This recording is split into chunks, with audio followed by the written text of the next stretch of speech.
Hello friends, स्वागत है आपका अपने यूट्यूब चैनल इंडिया टुडे में। फ्रेंड्स, आज हम बात करेंगे नील विद्रोह के बारे में चर्चा करेंगे। नील विद्रोह के बारे में आज हम थोड़ा सा बेसिक जानकारी प्राप्त करेंगे। तो चलो स्टार्ट करते हैं। 1857 की क्रांति के पश्चात किसानों तथा आदिवासियों ने सरकार की सरकारी भूमि नीतियों तथा जमींदारों के द्वारा अत्याचारों के विरुद्ध कई अनेक विद्रोह किए, लेकिन उन विद्रोहों को सरकार ने पुलिस की सहायता से उन विद्रोहियों का दमन कर देता है और विद्रोहों को ऊपर नहीं उठने देता है। विद्रोहियों का दमन कर देता है। विद्रोहों छोटे छोटे विद्रोह होते थे, सबको दमन कर देता है, सबको ख़त्म कर देता है। तो उसके बाद फिर धीरे धीरे हर जगह विद्रोह, छोटे छोटे विद्रोह उठते रहे और सरकार उनका दमन करती रही। लेकिन फिर एक विद्रोह होता है 1859 में। 1859 में नील विद्रोह होता है। नील विद्रोह दोस्तों बंगाल में नील की खेती करने के विरुद्ध होता है। नील की खेती करने के विरुद्ध सरकार जो थी वो बंगाल के किसानों को नील की खेती करने के लिए विवश करती थी। लेकिन किसान अपनी ज़मीन पर, अपनी उपजाऊ ज़मीन पर नील की खेती के बजाय वो चावल की खेती करना चाहते थे। लेकिन जबकि बंगाल पर ब्रिटिश ईस्ट इंडिया कंपनी का शासन चल रहा था, जिसके कारण किसानों को मजबूर होना पड़ा और नील की खेती करना पड़ा। लेकिन धीरे धीरे इन विद्रोहों ने 1859 में नील विद्रोह होता है, जो दो व्यक्तियों के नेतृत्व में होता है। कौन कौन? पहले ये जान लेते हैं कि नील विद्रोह शुरू कहाँ से होता है। तो 1859 में बंगाल के नादिया जिले के गोविंदपुर गांव से ये नील विद्रोह शुरू होता है, जो कि विष्णु दिगंबर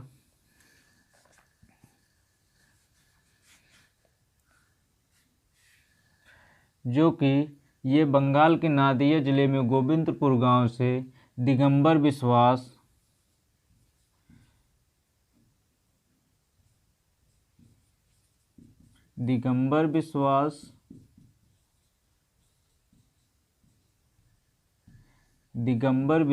तथा विष्णु विश्वास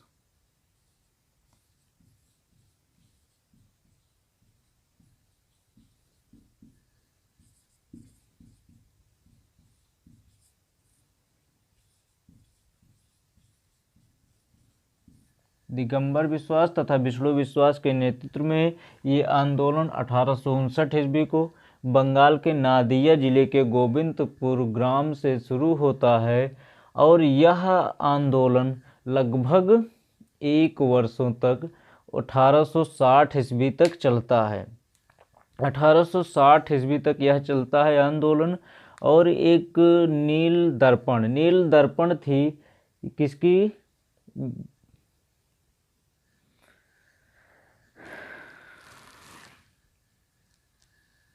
नील दर्पण दीनबंधु मित्र थे, जिन्होंने अपनी पुस्तक नील दर्पण में इसका उल्लेख किया है।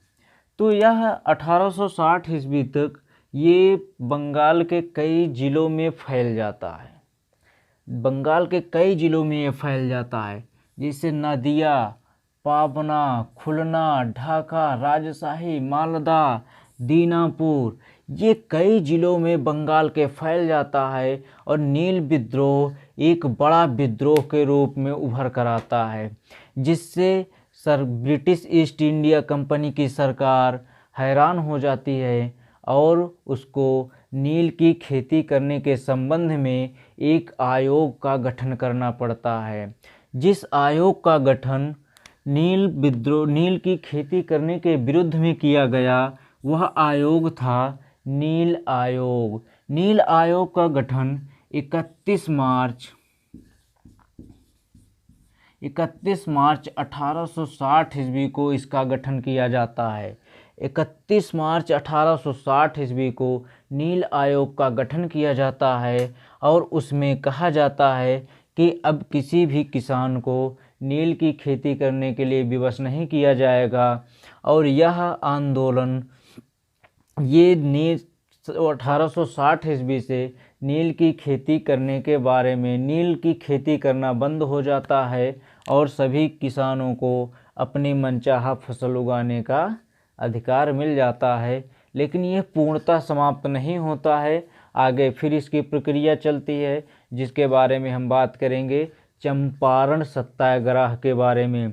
चंपारण सत्याग्रह 1917 ईस्वी में जब गांधी जी ने राजकुमार शुक्ल के द्वारा आज्ञा पर बिहार गए थे चंपारण में सत्याग्रह में, तो उसके बारे में हम अगले वीडियो आगे बात करेंगे। अभी बस इतना ही। नील विद्रोह के बारे में हम समझे। नील विद्रोह की शुरुआत कब हुई थी? तो 1859 में ईस्वी में हुई थी। किसके नेतृत्व में हुई थी? तो दिगंबर विश्वास और विष्णु विश्वास के नेतृत्व में हुई थी। किसके नेतृत्व में? तो दिगंबर विश्वास तथा विष्णु विश्वास के नेतृत्व में हुई थी। नील विद्रोह की शुरुआत कहाँ से हुई थी? तो ये 1859 ईस्वी में बंगाल के नादिया जिले के गोविंदपुर ग्राम से शुरू हुई थी। इसका नील विद्रोह कब अंत हुआ? तो नील विद्रोह कब समाप्त हुआ? तो 1860 ईस्वी में 31 मार्च 1860 ईस्वी के पहले 1860 ईस्वी में नील विद्रोह समाप्त हो जाता है। तो ये बस आज के लिए इतना ही। मेरे साथ बने रहिए। अगले वीडियो में हम आपको और ऐसे ही वीडियो लेके आएंगे, ऐसे ही जानकारी देंगे। तो अगर ये वीडियो अच्छा लगा हो तो हमारे चैनल को सब्सक्राइब करें और लाइक करना ना भूलें। बेल आइकन भी प्रेस करें ताकि आने वाली वीडियो को नोटिफिकेशन आपके पास पहुंच जाए और आप इन सब जानकारियों को हासिल कर सकें। तो दोस्तों चलते हैं, मिलते हैं अगले वीडियो में। नमस्कार।